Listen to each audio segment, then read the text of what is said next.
Welcome back to another episode of The Doctor's Inn. I'm your doctor, C.G. Weinberg, and today, your prescription is one that should delight your soul. And if it doesn't, there's probably something wrong with you. Now, today's book is none other than On the Dark Sea of Darkness by Andrew Peterson. Now, Andrew Peterson is a musician. What is he doing writing a kid's book? I don't know, but it's fantastic. So, this book is straight up fantasy. I may even call it up there with high fantasy because of the world he builds, and it is fantastic. It really is good. Now, I have ran into people who don't like this book, and their main thing against it is all the weird words he makes up. Mainly creatures. So, I want to talk about one that I find is truly delightful to say and what they are. And that this creature is called a thwop.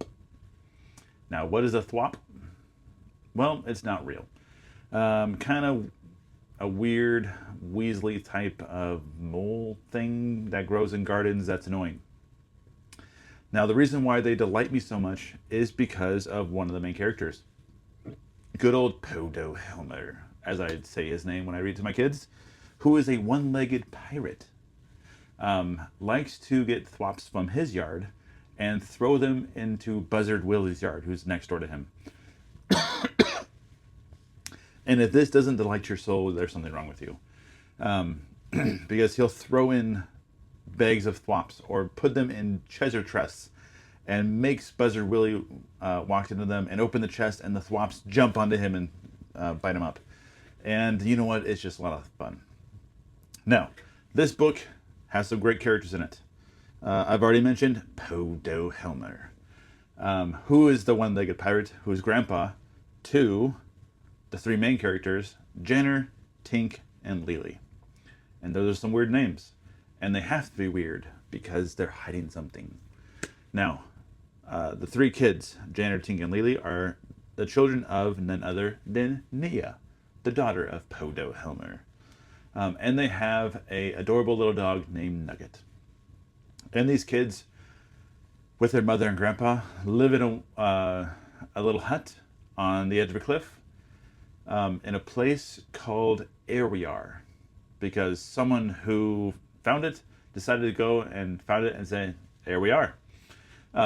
Like, here we are. But it got scrambled up over time and it became Airwear.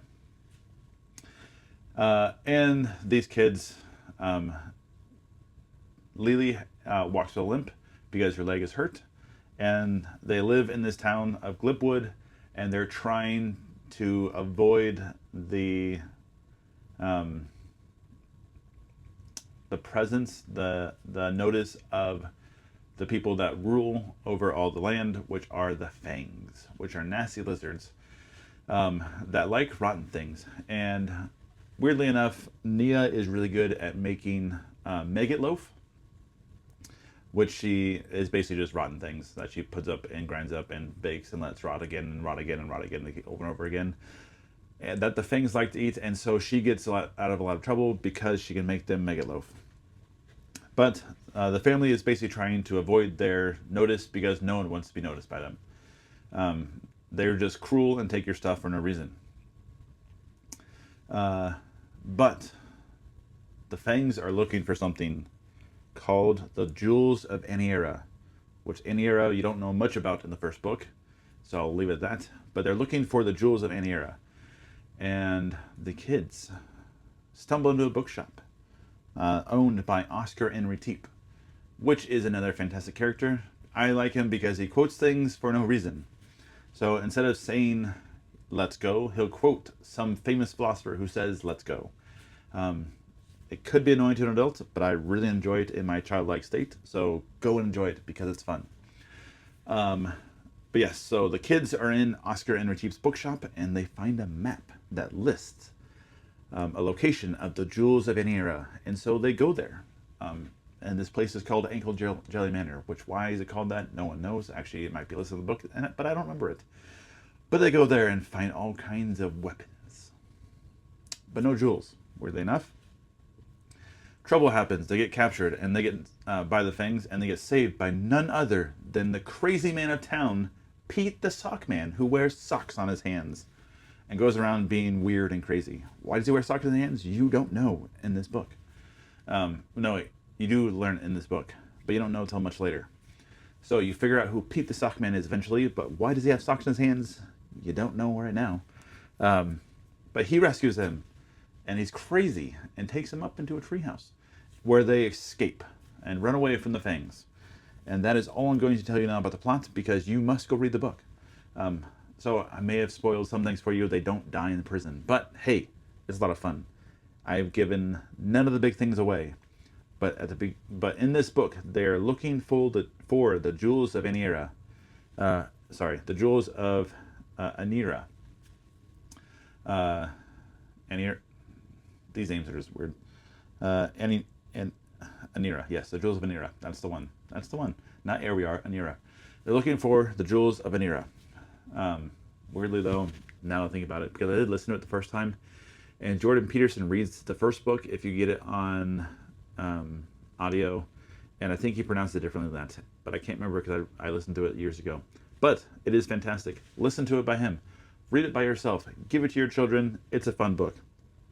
The reason why I think it's great is the major themes are going to be family, loyalty, and courage. Reading all 4 books, because there's 4 in this one, and I will review each one because they are that good. They're each worth their own video. Janner is the best depiction that I've found in fiction of an older brother and how to act as an older brother. And as my son Jackson gets older, I am going to make him read these books and think about the character of Janner the entire time. Because that is how older brothers should be. Now, Tink becomes a man of his own as well. Fantastic character. Yes, Tink is a boy. Fantastic younger brother, and growing up and taking his own role. And I'm going to leave it at that for now, because you must go read these books. And Lily is a fantastic picture of a woman who grows and uses her strength for what she has, and doesn't squabble about her deficiencies, because she's a cripple the whole time, and she never once complains that I remember. But she definitely is not a complainer, but she does take up the role she has, and I'm literally getting goosebumps talking while thinking about this story. So go read it. It is just delightful. Andrew Peterson has a way with words. He should. He's a musician. But I just really enjoy the whole thing. Go share with your kids. Now, legacy is actually a big part of this book, and I can't really get into it now because it kind of gives it away. But I will challenge you with this question. These kids have to pick up the legacy of their family, which is great. Every kid should look at the legacy they have. So the question I pose to you is, what legacy are you giving your children? What are you telling them to go do? What are you telling them to grow up into? What are you giving them to grow up into in? That is important as a parent. What are you leading your children in? So that's what I give you today. That's the question I have for you, is what legacy are you giving? Why you should read these books? They are not in this level, but honestly, they're close. It's borderline sacrilege to say this, and I know that. So don't crucify me here. But I do actually put these books on level close with Narnia. That is how good they are. So go read them. He's not getting the mythology like Lewis does, but he has all the good things that you need to have. He has everything for story grip. He has everything for character. I would put them on that level. They're getting there. I mean, they're decent, less than 10 years old, I think. I don't know when they're written, but they are on the level of Lewis, I think. If nothing else, I would actually say they have better story grip. Lewis has probably more deep thoughts, but by the end of it, Peterson has just as many. He really does do a really good way of tying in all the things and going after what matters most. So yeah, if you haven't read them before, please go do it. You read them, get your kids to read them. Because yeah, every kid needs to read Narnia. Every kid needs to read Tolkien. Every kid needs to read this. So, get on it. Have them do it because they are that good. And I don't want to spoil it for you because they are that good. So, share them with your people.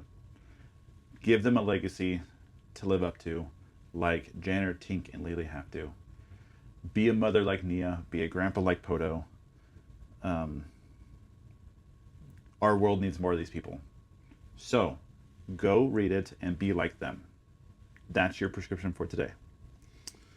Like the video, because these books are worth being liked. Even if you don't like what I'm saying, like them because these books are worth it. Share this with those who need to know about these books because these are worth reading. Give me a comment below.